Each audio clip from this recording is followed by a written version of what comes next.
Friends, आज हम लोग छठी शताब्दी ईस्वी पूर्व में भारत की राजनीतिक स्थिति के बारे में समझने का प्रयास करेंगे। आप लोग ध्यान से देखेंगे और इन बातों को अच्छी तरह से समझने का प्रयास करेंगे कि उस समय भारत की राजनीतिक स्थिति क्या थी, यानी बुद्ध के जन्म के थोड़े पहले से लेकर के बुद्ध के जीवन काल तक की भारत की राजनीतिक स्थिति क्या थी। आइए देखते हैं। गौतम बुद्ध के समय में भारत में कम से कम 16 महाजनपद थे। हम समझ चुके हैं कि ऋग वैदिक कालीन जन जो था उत्तर वैदिक काल में जनपद के रूप में कन्वर्ट हो गया था, और उत्तर वैदिक काल के अंतिम चरण आते आते जनपद जो थे वह महाजनपद का रूप लेते जा रहे थे। वह विशाल क्षेत्रफल वाले होते जा रहे थे और उनमें राजाओं की स्थिति लगातार मजबूत होते जा रही थी। इस तरह से 16 बड़े महाजनपद उस समय तक बन गए थे, जिसमें राजतंत्रात्मक और लोकतंत्रात्मक दोनों पद्धति के राज्य थे। लेकिन लोकतंत्रात्मक यानी गणतंत्रात्मक पद्धति के राज्य में दो ही थे, वज्जी और मल, और 14 बड़े महाजनपद जो थे वहाँ पर राजतंत्रात्मक प्रणाली थी। यानी वहाँ पर इन महाजनपदों के अलावा भी बहुत छोटे छोटे राज्य उपस्थित थे जहाँ पर राजतंत्र था, या कुछ ऐसे भी छोटे राज्य थे जहाँ पर गणतंत्र था। आज के गणतंत्र से उनकी साम्यता नहीं है, लेकिन कुछ अर्थों में उनकी आज से समानता भी है। जैसे आप लोग देखेंगे कि बुद्धकालीन भारत में बहुत सारे गणतंत्र थे जहाँ पर गणपूर्ति का ध्यान दिया जाता था, यानी कम से कम 20 सदस्य होते थे तभी सभा की कार्यवाही होती थी, या मत विभाजन होता था। इस तरह की पद्धतियाँ थीं, लेकिन उनका राजा जो होता था निर्वाचित होते हुए भी एक ही कुल से होता था।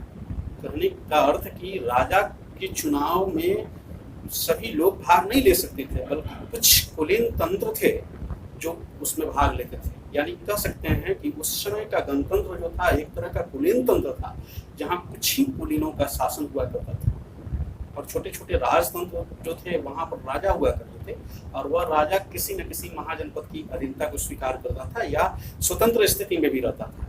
जबकि गणतंत्र भी बड़े गणतंत्रों के साथ जुड़े हुए होते थे, या बड़े गणतंत्रों के साथ मिलकर के संघ का निर्माण करते थे, या कभी कभी स्वतंत्र रूप में भी हुआ करते थे, और कभी कभी राजतंत्र भी बाद में चल करके गणतंत्र में बदल जाया करते थे, और कुछ गणतंत्र भी बाद में चल करके राजतंत्र में बदल गए। जैसे विदेह है, बुद्ध से पूर्व के समय में एक राजतंत्र था, जबकि बुद्ध के समय में वह गणतंत्र में बदल चुका था। उसी तरह से मल्लों में भी पहले कभी राजतंत्र रहा होगा और बाद में चल करके बुद्ध के समय तक वह गणतंत्र बन चुका था। आइए समझते हैं 16 महाजनपदों की स्थिति भारत में कहाँ थी।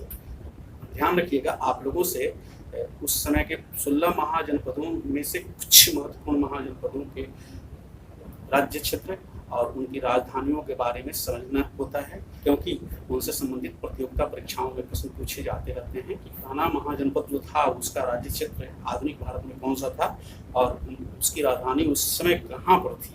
इसलिए इन बातों को गौर से समझने का प्रयास कीजिएगा। महाजनपदों में नाम आता है अंग।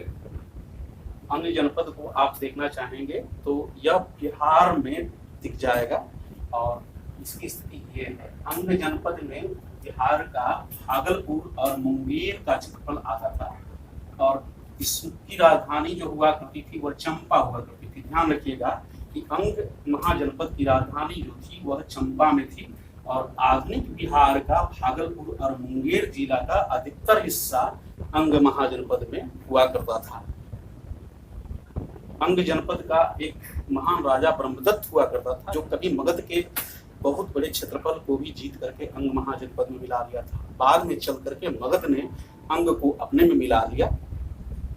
दूसरा महाजनपद के रूप में आप देखेंगे कि मगध है। ये मगध है जो क्षेत्रफल में थोड़ा बड़ा था, जिसकी राजधानी गिरिब्रज या राजगृह में थी, और आगे चल करके यह समस्त उत्तरी भारत का एक ही महाजनपद बन चुका था। मगध सम्राट जो थे वो चक्रवर्ती सम्राट की तरफ उभर करके आए। इसका नीति जो रहा था वो साम्राज्यवादी नीति रहा था, और अपने अड़ोस पड़ोस के क्षेत्रों को लगातार जीतते जा रहा था। लेकिन इसका एक फायदा हुआ कि आगे चल करके भारत को एक सूत्र में बांधने का काम भी मगध ने ही किया। और मैप में देख सकते हैं कि बिहार का बहुत बड़ा हिस्सा मगध में शामिल था। आज का गया, पटना, जहानाबाद, अरवल जैसे जिले जो थे वो मगध के केंद्रीय भाग में थे। आगे चल करके तो इसमें संपूर्ण उत्तरी भारत ही समाहित हो गया।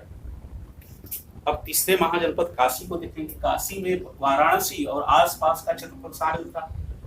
यहाँ देख सकते हैं कि उत्तर प्रदेश का एक हिस्सा है काशी, जिसकी राजधानी वाराणसी में हुआ करती थी। वाराणसी नाम पड़ा था वरुणा और असी नदियों की वजह से, और यह गंगा के तट पर है।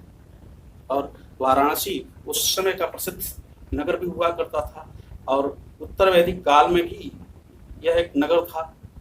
चौथा आता है कोसल। ध्यान से देखेंगे आप लोग, कोसल में आधुनिक अवध का फैजाबाद का क्षेत्रफल आता है। साथ ही साथ गोंडा और बहराइच का क्षेत्रफल भी कोसल राज्य में आया करता था। और कोसल राज्य दो हिस्सों में बटा हुआ था, उत्तरी कोसल और दक्षिणी कोसल। और बुद्धकालीन भारत में कोसल की राजधानी जो थी वह श्रावस्ती में थी।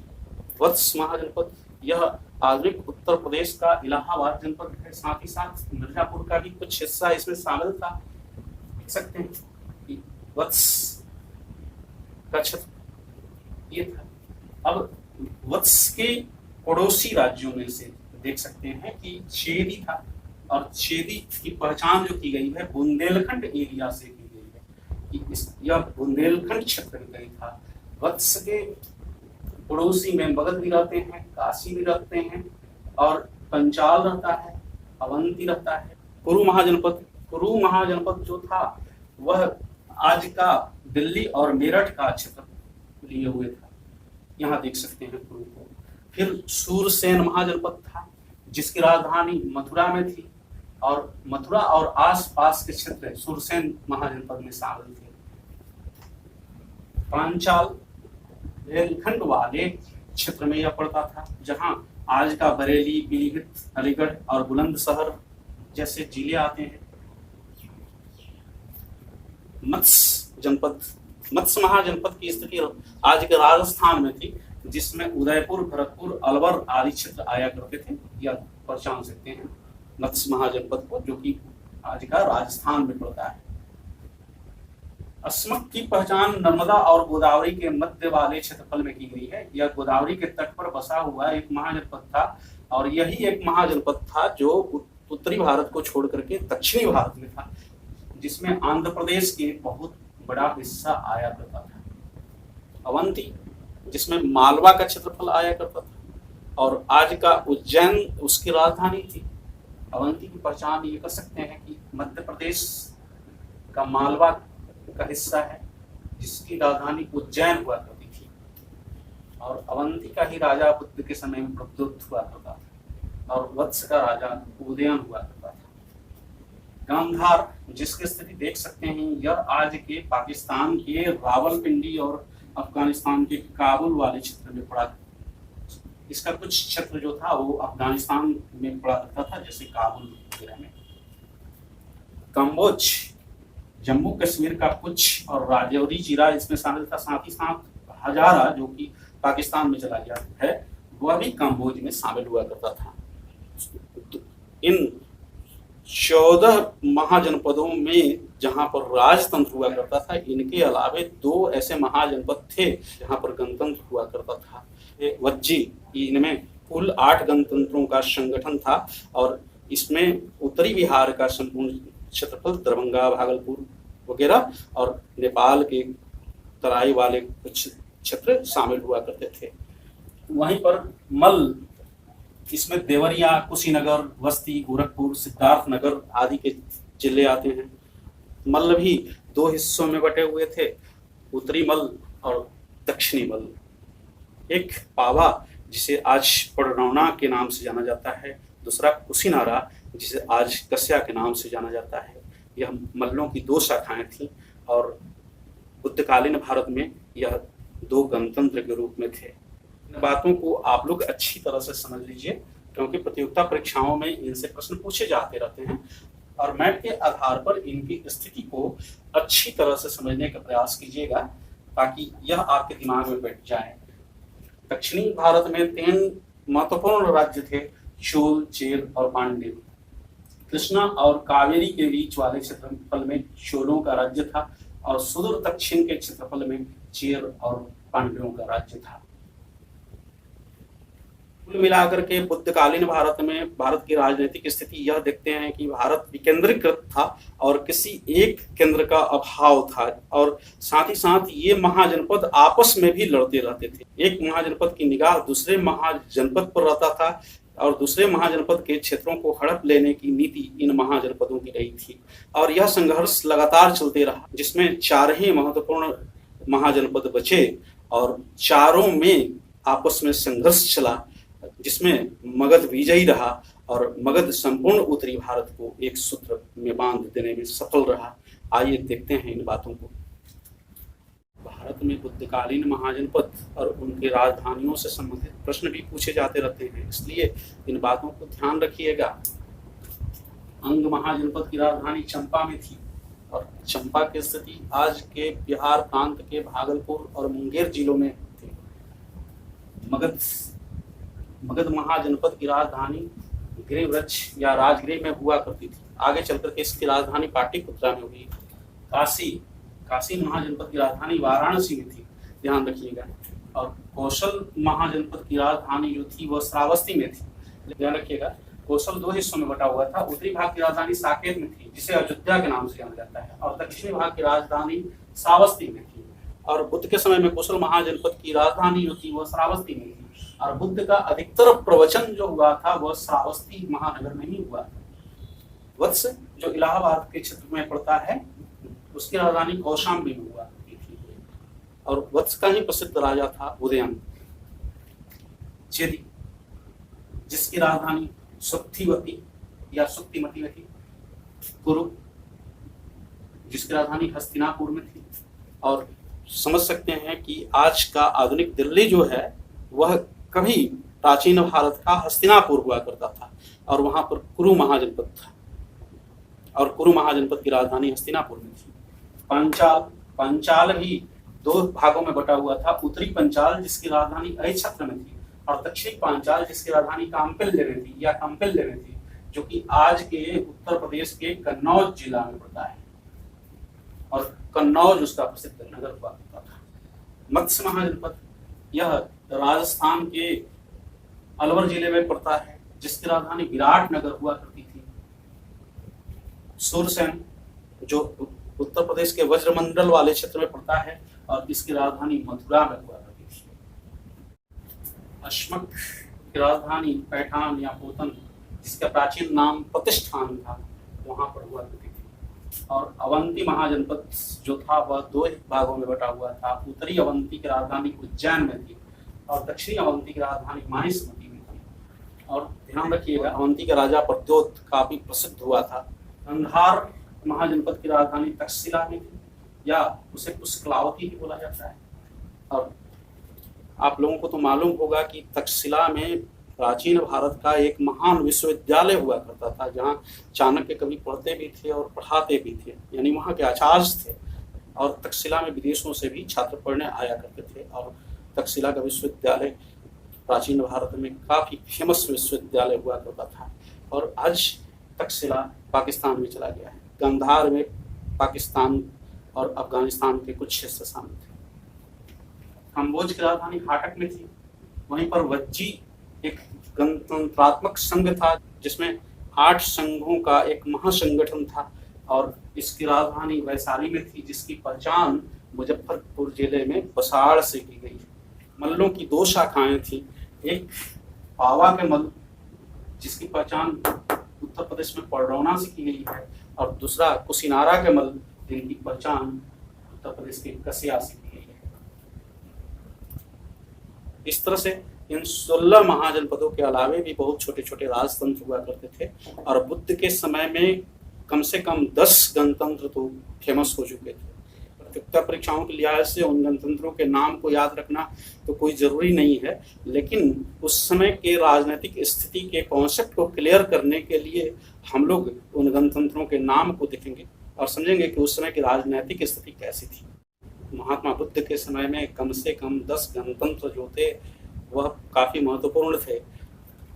कुशीनारा के मल, ध्यान रखिएगा, कि कुशीनारा में ही बुद्ध का महापरिनिर्वाण हुआ था और बाबा के मल, जहाँ पर चुंद नामक लोहार के हाथों शुक्र माधव का भोजन करके बुद्ध बीमार पड़े थे।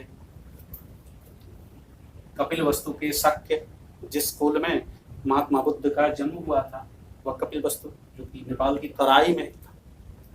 राम ग्राम के पोलिये लोग भी गणतंत्रात्मक व्यवस्था में पले बढ़े थे और बुद्ध के माता का संबंध कोलिये गणतंत्र से था। पिपली वन के मौर्य, और समझा जाता है कि चंद्रगुप्त मौर्य यानी मौर्य वंश का संबंध मौर्य वंश से था, जो कभी पिपली वन में रहा करते थे। अलकप के बोलिए, इसमें शाहाबाद, आरा और मुजफ्फरपुर का क्षेत्र पड़ता था और माना जाता है कि वेठद्वीप यानी वेदिया से भी इनका संबंध था और संभवतः वेठद्वीप में ही गुल्लिये लोगों की राजधानी थी। केशपुत के कलाम का निश्चित क्षेत्र अभी संदेहास्पद है और संभवतः बुद्ध के पहले गुरु अलार कलाम केशपुत के कलाम के गणतंत्र से ही संबंधित रहे होंगे। सुषमारगिरी के भक्त वैशाली के लिच्छवियों के बारे में तो आप लोग सुने ही हैं। वैशाली के चेटक की बहन की शादी महावीर के पिता सिद्धार्थ से हुई थी और महावीर के माता का नाम त्रिशला था और चेटक महावीर के मामा थे। वहीं पर चेटक की पुत्री का विवाह मगध सम्राट बिंबिसार के साथ हुआ था। और मिथिला का विदेह प्राचीन काल में एक राजतंत्र हुआ करता था, लेकिन बुद्ध काल में यहाँ पर गणतंत्र था और इस तरह से बुद्धकालीन भारत में ये 10 गणतंत्रात्मक शासन व्यवस्था वाले क्षेत्र हुआ करते थे। आगे चल करके बुद्ध के समय तक उपस्थित 16 महाजनपदों में से 4 राजतंत्र ही काफी शक्तिशाली स्थिति में बचे और उनमें भी मगध संपूर्ण उत्तरी भारत को एक सूत्र में बांधने में सफल रहा।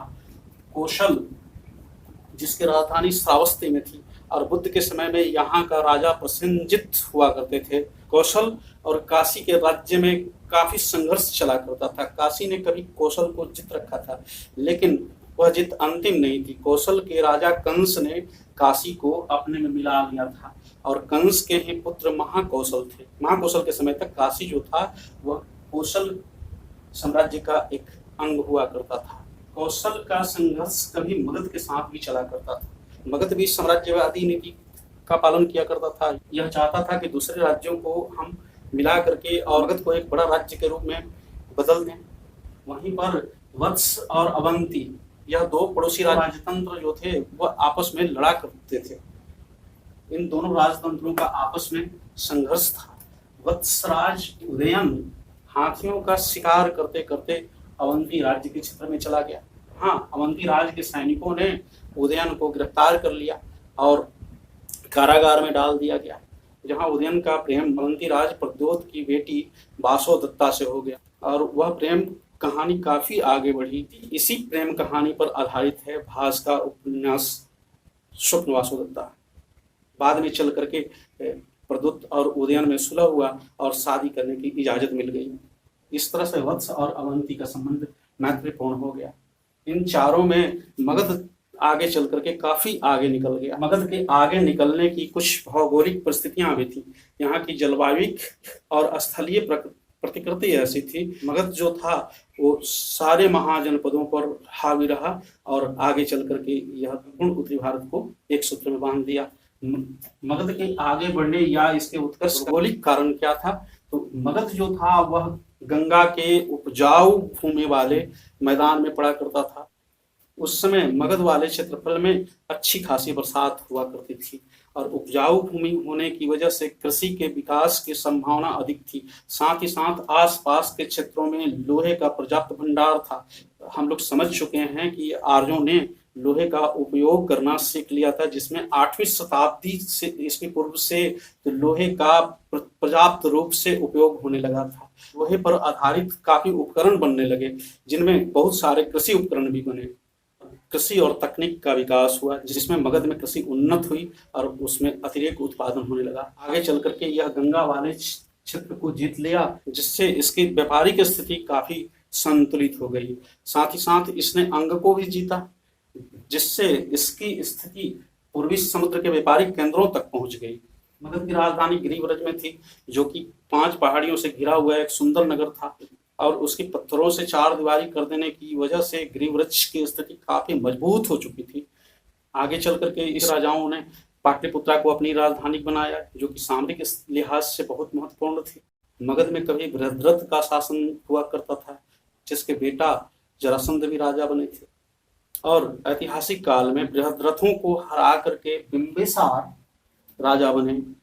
बौद्ध धर्म ग्रंथों के आधार पर उनके राज प्राप्ति के समय को 544 ईस्वी पूर्व के लगभग में माना जाता है, जो 492 ईस्वी पूर्व तक शासन किए, और बिंबिसार मगध के वास्तविक संस्थापक बने।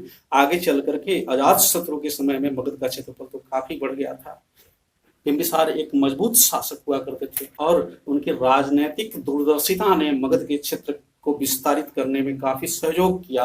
बिंबिसार ने 3 महत्वपूर्ण नीतियों को फॉलो किया, जिनकी वजह से मगध का विस्तारित रूप आगे चल करके सामने आया। जैसे एक उनका वैवाहिक संबंध, उस समय के कई राजघरानों से बिंबिसार के वैवाहिक संबंध थे। आप लोग तो समझ चुके हैं कि लिच्छवी के राजा चेटक की पुत्री चंदना या छलना की शादी बिंबिसार से हुई थी। इस तरह से बिंबिसार ने लिच्छवियों के साथ वैवाहिक संबंध करके मगध की स्थिति को मजबूत कर लिए, क्योंकि लिच्छवियों का गंगा वाले क्षेत्रफल पर काफी प्रभाव रहा करता था, और माना जाता है कि लिच्छवी लोग मगध राज्य के उत्तरी सीमा में आकर के चोरी वगैरह किया करते थे, जिससे मगध राज्य को काफी तबाही रहा करती थी। जो भी रहा हो, लेकिन इस वैवाहिक संबंध से बिंबिसार की स्थिति काफी मजबूत हुई, और गंगा घाटी सहित गंगा नदी पर इनका प्रभुत्व बढ़ा। इस तरह से बिंबिसार और लिच्छवियों का प्रत्यक्ष संघर्ष कभी नहीं हुआ, और वह वैवाहिक संबंध में तब्दील होकर के एक तरह का मैत्रीवत व्यवहार रहा, और बिंबिसार इसमें काफी फायदे में गए। और दूसरा, बिंबिसार का संबंध जो था वो कौशल महाजनपद से था। यही महाकौशल की बहन थी, महाकौशला की शादी बिंबिसार से हुई थी, और इस तरह से कौशल के तरफ से भी बिंबिसार की स्थिति काफी मजबूत हो चुकी थी। महाकौशल ने काशी के राजतंत्र को दहेज के रूप में बिंबिसार को दे दिया, और काशी उस समय का बहुत बड़ा व्यापारिक केंद्र था। इससे मगध की स्थिति काफी मजबूत हुई। तीसरा वैवाहिक संबंध उनका मध्य देश से था। मध्य देश आज के पंजाब वाले क्षेत्र में पड़ा करता था, और मध्य देश की कन्या की शादी बिंबिसार के साथ होने की वजह से बिंबिसार की स्थिति मध्य देश तक भी काफी मजबूत हुई। यानी उत्तर और पश्चिम में अपने साम्राज्य विस्तार की संभावनाएं काफी बढ़ी। वहीं पर बिंबिसार कुछ राजाओं के साथ मित्रवत संबंध भी रखा करते थे। जैसे मैत्री संबंध वाले राज्यों में था अवंती के राजा प्रद्योत हुआ करते थे, और एक बार प्रद्योत काफी बीमार पड़े।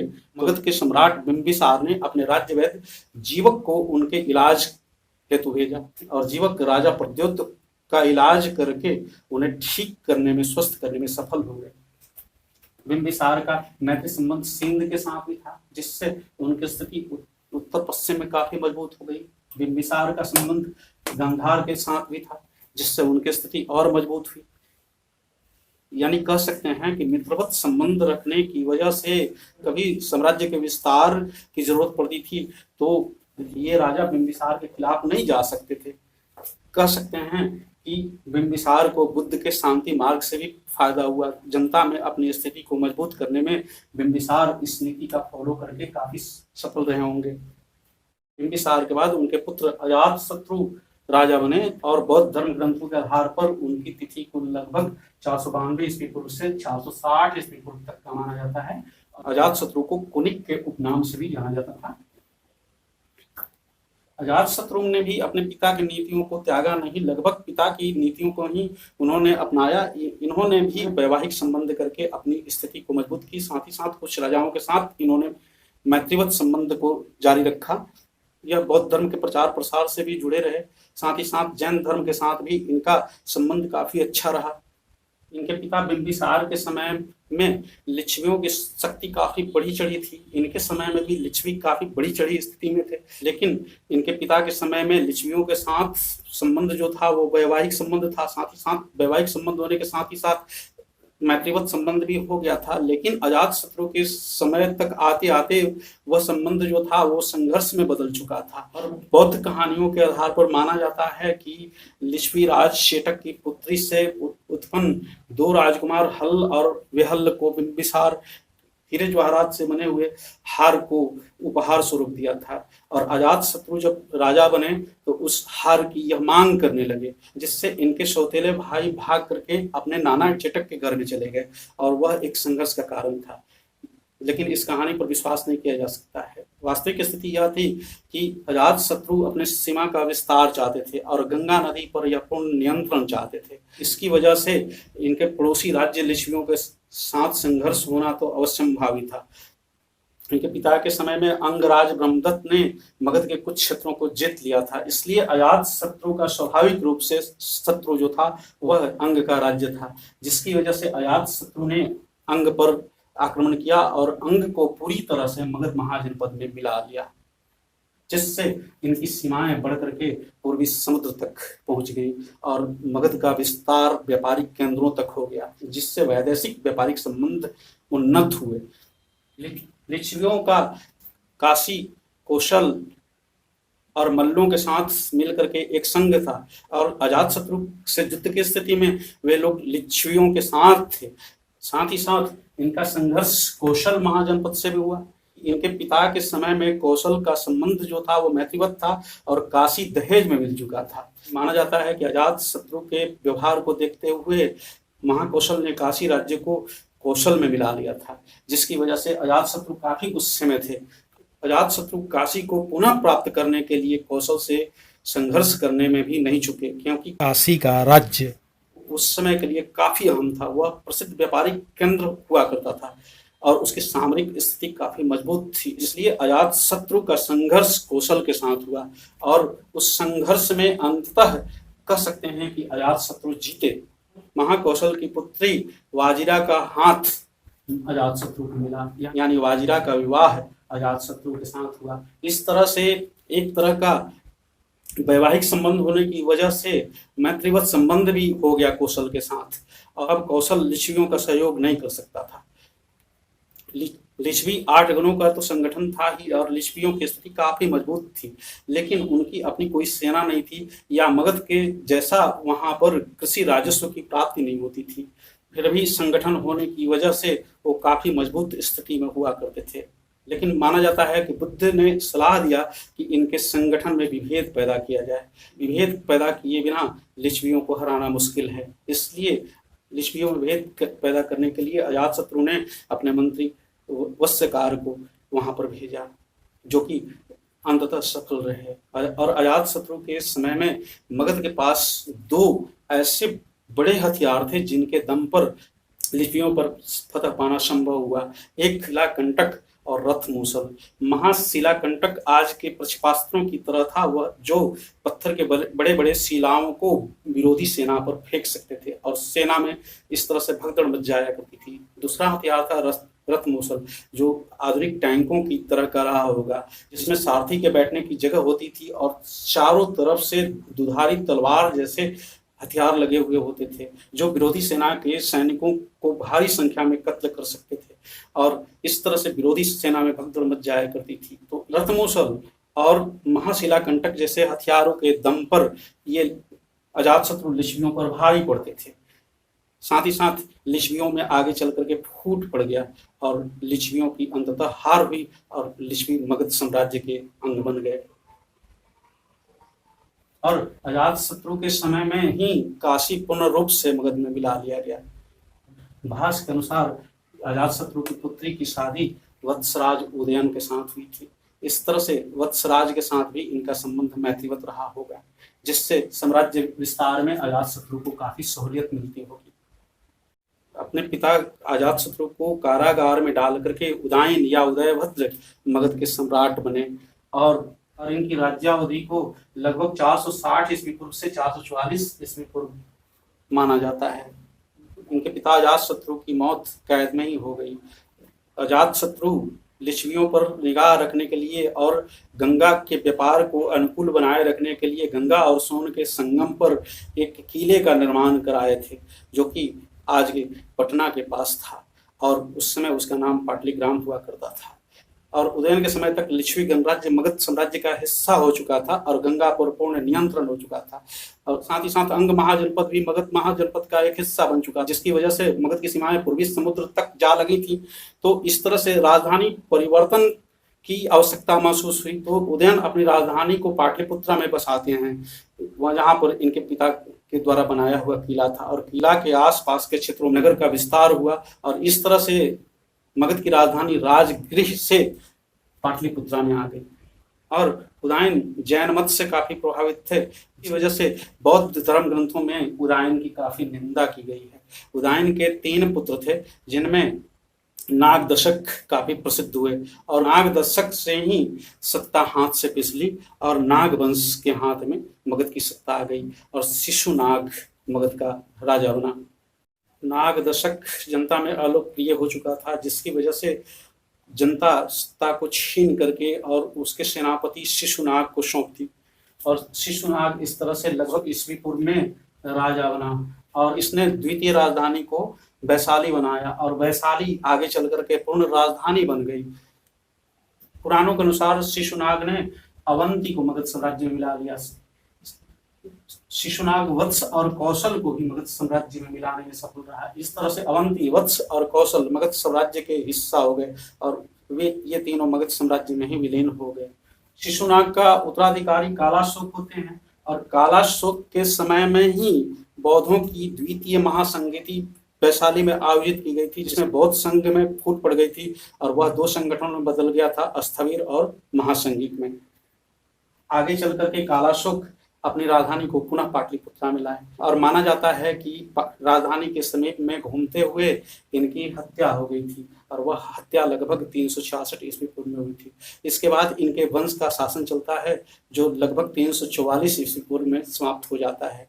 इस तरह से शिशुनाग वंश का अंत हो जाता है, और माना जाता है कि वह हत्या किसी और ने नहीं बल्कि महापद्मनंद ने की थी। महापद्मनंद को या नंद वंश को पुराणों में नीच वंश का माना जाता है। महापद्मनंद ने लगभग 344 ईस्वी पूर्व में सत्ता हासिल की, और नंद वंश का शासन 324 से 323 ईस्वी पूर्व तक चला, जब चंद्रगुप्त मौर्य अंतिम शासक धनानंद को हरा करके मगध की सत्ता पर काबिज हुआ, और उसके समय तक मगध में संपूर्ण उत्तरी भारत शामिल हो चुका था। नंदों को नवनंद के नाम से भी जाना जाता है, क्योंकि महापद्मनंद के 8 पुत्र थे, जिनमें धनानंद सबसे अंतिम था, और धनानंद जनता में काफी अलोकप्रिय हो चुका था। वह एक तरह से धन लोलुप था, और उसकी धन लोलुपता की वजह से ही उसका नाम धनानंद पड़ा था। और धनानंद की संपत्ति की चर्चा कई जगहों पर हुआ करती थी। माना जाता है कि वह अपनी संपत्ति को गंगा की धाराओं में कहीं चुरा करके रखता था। इस तरह से धनानंद के बाद राजनीतिक स्थिति बदली, और चंद्रगुप्त मौर्य के नेतृत्व में संपूर्ण उत्तरी भारत एकता के सूत्र में बंध गया। भारत पर बाह्य आक्रमणों की श्रृंखला में सिकंदर का आक्रमण काफी महत्वपूर्ण रहता है। अधिकतर इतिहासकार मानते हैं कि सिकंदर के आक्रमण का कोई खास प्रभाव नहीं पड़ा, क्योंकि यहाँ की राजनीतिक स्थिति पर सिकंदर अपना प्रभाव नहीं जमा पाया, और जिस तरह से तेज गति से वह आया उसी तरह से उसे तेज गति से लौटना भी पड़ा। लेकिन सांस्कृतिक क्षेत्र में यूनान और भारत का संबंध बढ़ाने में सिकंदर का काफी योगदान रहा, क्योंकि सिकंदर के साथ आए हुए विद्वानों का जत्था, खास करके दार्शनिकों का जत्था और भारतीय दार्शनिकों का संबंध बढ़ा, जिससे सांस्कृतिक संबंध काफी मजबूत हुई, और सिकंदर का यह एक बड़ा प्रभाव पड़ा। सिकंदर के आक्रमण के बाद उसके द्वारा विजित क्षेत्र एक सूत्र में बंधे, और इस तरह से उसके आक्रमण के बाद कमजोर राज्यों को एकजुट करने में चंद्रगुप्त मौर्य को काफी सहयोग मिला, और आगे चल करके चंद्रगुप्त मौर्य मगध के सम्राट बने। इस तरह भारत का विस्तार सुदूर पश्चिमवर्ती क्षेत्रों तक भी हो गया। सिकंदर के पिता मैसिडोनिया के क्षत्रप थे, उनका नाम फिलिप द्वितीय था। सिकंदर की आक्रमण की घटना का स्रोत जो है वह यूरोपियन इतिहासकार ही हैं। यूरोपियन लेखकों ने ही उसके आक्रमण का जिक्र किया है। यूरोपीय लेखकों में चाणक्य का कोई उल्लेख नहीं है। वहीं पर भारतीय स्रोतों से सिकंदर के आक्रमण के बारे में कोई जानकारी नहीं मिलती है।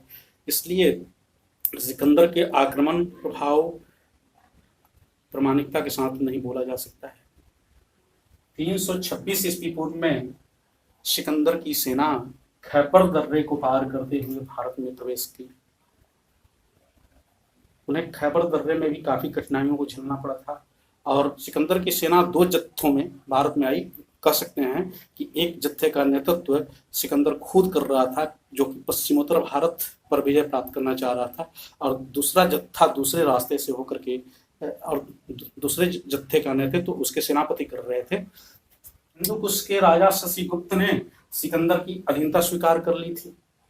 इस तरह से अफगानिस्तान, पंजाब और सिंध के अधिकांश राजाओं का मुकाबला सिकंदर की सेना के साथ हुआ और उन लोगों ने सिकंदर का सामना संघर्षपूर्ण ढंग से किया, लेकिन वे लोग सिकंदर को रोक पाने में असफल रहे। और सबसे बड़ी दिक्कत यह थी कि उस समय का पश्चिमोत्तर भारत विकेंद्रीकरण का शिकार था और एक राजा दूसरे राजा का कोई सहयोग नहीं कर रहा है। राजा आम्भी निकैया नामक जगह पर जा करके सिकंदर से मिलता है और सिकंदर को युद्धों में सहयोग करने का वचन देता है। वह सिकंदर को कुछ हाथी भेंट करता है। साथ ही साथ भारतीय राजाओं के खिलाफ ही वह सिकंदर को सहयोग करने का वादा भी करता है और वह अपने वादा को निभाता भी है। भारतीय इतिहास में प्रथम उदाहरण था आम्भी, जो भारतीय राजाओं के खिलाफ में ही विदेशी आक्रांता को सहयोग करने का वचन देता है। उस वक्त पुष्कलावती या पश्चिमी गंधार का शासक हस्ती था।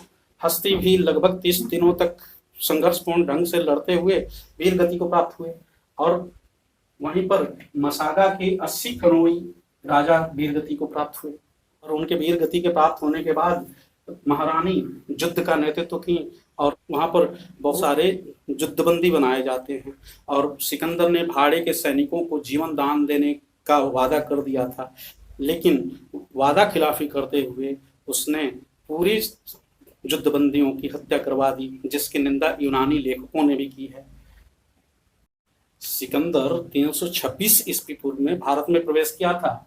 वह हिंद के पास नावों का पुल बनवाया था और उस पुल के द्वारा ही वह भारत में प्रवेश किया और पुल सिंधु नदी पर बनी हुई थी, यानी सिंधु नदी को पार करके वह भारत में प्रवेश किया। कब? 326 ईस्वी पूर्व में। वह पुल कहाँ पर बंधा हुआ था? तो वो हिंद के पास। इस तरह से सिंधु नदी के पार वाले क्षेत्र में जब वह आता है तो सिंधु और झेलम के बीच में तक्षशिला का राज्य था, जहां का शासक आम्भी हुआ करता था और आम्भी का नाम एक तरह से गद्दारों में लिया जाता है, क्योंकि यह सिकंदर की ना सिर्फ अधीनता स्वीकार किया था, बल्कि सिकंदर को भारतीय राजाओं के खिलाफ में सहयोग करने का वादा भी किया था और इस तरह से आम्भी सिकंदर से लाभान्वित हुआ। कह सकते हैं कि तक्षशिला सिकंदर की अधीनता स्वीकार कर चुका था। अब बारी जो थी वो झेलम और चिनाब नदियों के मध्यवर्ती क्षेत्र की थी। वहां का शासक पुरस या पुरु थे। पुरस को पुरु भी बोला जाता है। पुरु को भी सिकंदर ने खबर कराया कि आप अधीनता स्वीकार कर लें, क्योंकि हमारी सेनाएं काफी मजबूत हैं, आप हार जाएंगे। लेकिन पुरस भारतीय इतिहास में ऐसे व्यक्तित्व के रूप में उभरे जो सिकंदर की अधीनता को यूं ही स्वीकार करना नहीं चाहते थे। वो भारतीय वीरता के प्रतीक बने और सिकंदर की सेनाओं से उन्होंने उलझना ही स्वीकार किया। सिकंदर का आक्रमण हुआ झेलम और चिनाब के बीच वाले क्षेत्र पर, यानी पुरस के राज्य पर आक्रमण हुआ, लेकिन काफी कठिन संघर्ष करना पड़ा सिकंदर को। उसे झेलम या वितस्ता का युद्ध भी बोला जाता है या हाइड स्पीच का युद्ध बोला जाता है, जिसमें यूनानी स्रोतों में बताया गया है कि सिकंदर जीता, लेकिन इस पर सहज ही विश्वास नहीं किया जा सकता, क्योंकि कहा गया है कि पोरस हाथी से लड़ते हुए घायल हो गए और उन्हें पकड़ लिया गया और सिकंदर के पास जब उन्हें पेश किया गया तो सिकंदर ने पूछा कि आपके साथ कैसा व्यवहार किया जाए। पोरस ने कहा कि एक राजा दूसरी राजा के साथ जो करता है वही व्यवहार किया जाए। इस वीरतापूर्ण ढंग से दिए गए जवाब को सुन करके सिकंदर काफी प्रसन्न हुआ और सिकंदर पोरस के न सिर्फ राज्य को लौटाया बल्कि अपने जीते गए साम्राज्य से बहुत बड़े हिस्से को पोरस के नियंत्रण में दे दिया।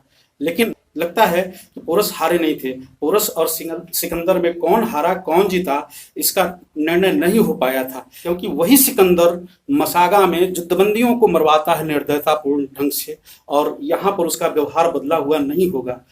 लेकिन उसे पोरस के साथ लगा होगा कि यह व्यक्ति हारने योग्य नहीं है, इसे आसानी से हराया नहीं जा सकता है, और पोरस अपने राज्य को खो करके भी विजयी होने की स्थिति में रहे होंगे।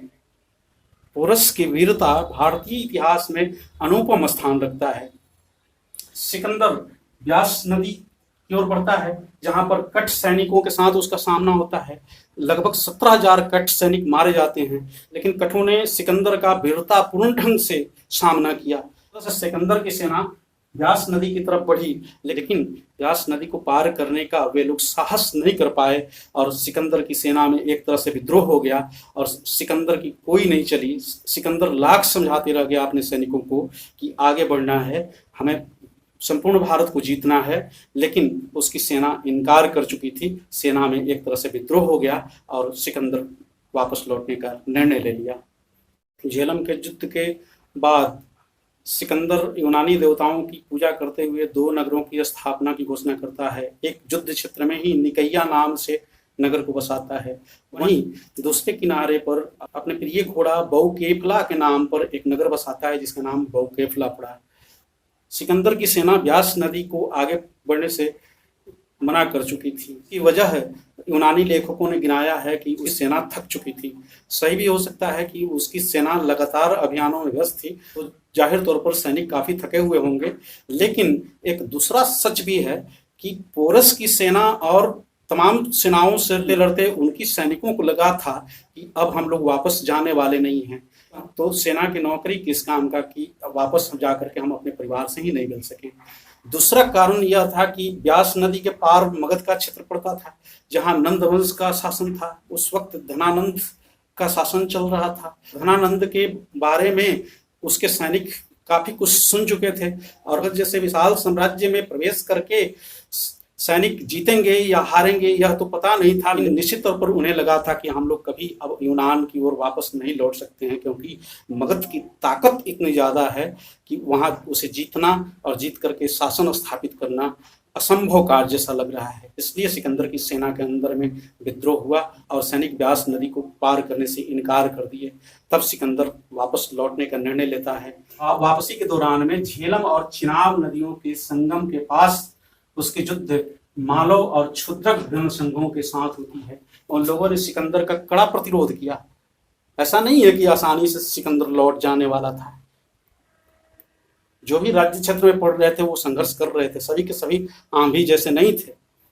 वहीं पर व्यास और चिनाब के संगम पर अर्जुनायन जनसंघ के साथ सिकंदर का युद्ध हुआ। अर्जुनायन यद्यपि हारे, लेकिन बिना लड़े नहीं हारे। निचली सिंधु घाटी में बसे हुए ब्राह्मणों के राज्य ने सिकंदर का सबसे कड़ा प्रतिरोध किया। इस तरह से सिकंदर 325 ईस्वी पूर्व में पाटल पहुंचा। पाटल में सिंधु नदी की 2 धाराएं हो जाती थी। वहां पर सिकंदर अपनी सेना को 2 हिस्से में विभक्त करता है। एक हिस्से को समुद्री मार्ग से लौटने का निर्देश देता है, जिसके सेनापति न्यारकस थे, और सिकंदर खुद स्थल मार्ग से लौटने का निर्णय लेता है। इस तरह से 324 ईस्वी पूर्व में वह सुसा या बेबीलोन में पहुंचता है, जो आधुनिक इराक का हिस्सा है। 323 ईस्वी पूर्व में उसकी मृत्यु हो जाती है। माना जाता है कि वह किसी बीमारी से मरा। इस तरह सिकंदर भारत पर कोई अस्थायी राजनीतिक प्रभाव नहीं छोड़ पाया, लेकिन यूनान के साथ भारत का सांस्कृतिक संपर्क मजबूत हुआ, इसमें कोई 2 राय नहीं है। हेलो फ्रेंड्स, इस वीडियो को आप लोग ध्यानपूर्वक देख करके समझने का प्रयास करेंगे। इससे आपका कॉन्सेप्ट क्लियर होगा और प्रतियोगिता परीक्षाओं में आप लोग आसानी से प्रश्नों को सॉल्व कर पाएंगे। यह वीडियो ना सिर्फ पीटी परीक्षाओं के लिए महत्वपूर्ण है, बल्कि मेंस एग्जाम की दृष्टि से भी इस वीडियो का काफी महत्व है, क्योंकि यह आपकी अवधारणा को स्पष्ट करेगा कि 6वीं शताब्दी ईस्वी पूर्व से लेकर के 324-323 ईस्वी पूर्व तक की भारत की राजनीतिक स्थिति क्या थी। वही समझने में यह मदद करेगा कि मगध का उत्कर्ष क्यों हुआ, किस तरह से मगध संपूर्ण उत्तरी भारत को एक सूत्र में बांधने में सफल रहा। Thank you.